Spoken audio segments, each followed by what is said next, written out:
You'll be next. Yeah. So, Mary's eldest daughter, Julia, will be next, and then Mary's youngest daughter, Joy. Okay. Yeah. All right. Thank you to everybody who is joining us today. And I'm using this as for me, celebrating the life and the time we did have with my mom. If I look back at everything I've done in my life, it's all due to mom. It's due to, I had this incredible woman for a mother who was so strong and so brave and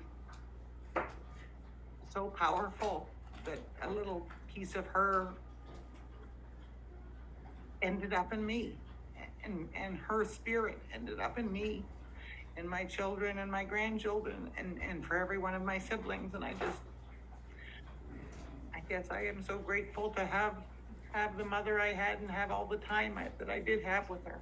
I'm going to miss her incredibly, but she did what she wanted in life. She decided she wanted to do something and she did it. And when she said enough was enough, she just said enough was enough. And she wanted to go and be with God. She wanted to be in peace, and she made a decision and told my sister she was ready. She was ready to go home to her father. And she decided to do that just like she decided everything else in her life. And as we were grieving when we first lost her, and I just couldn't stop crying, my son said to me, "Mom, would you want mom here suffering? Would you want your mother here suffering?" And I wouldn't want her suffering. And so he said, as much as you love her and you miss her and you want to talk to her and would like to be able to physically hug her, aren't you so much happier that her suffering is over?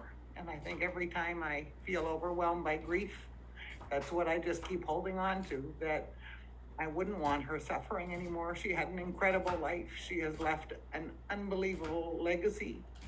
Her progeny, all of us, what she put into all of us and what she started and has left this world with. I know she's prayed for a lot of people and she's helped a lot of people, but as a family, what she has left in this world behind her physically is amazing. And I remember when she was leaving us, I had this vision of her when I was a little girl in the church we were at, dancing in a long flowing dress. She was so beautiful. She was smiling.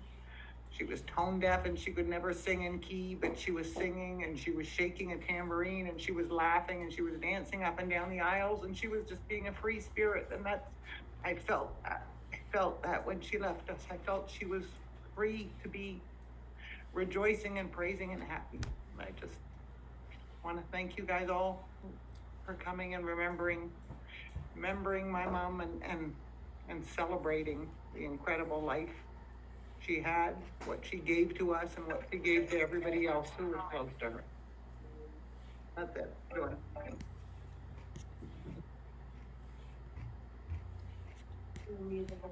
Yeah.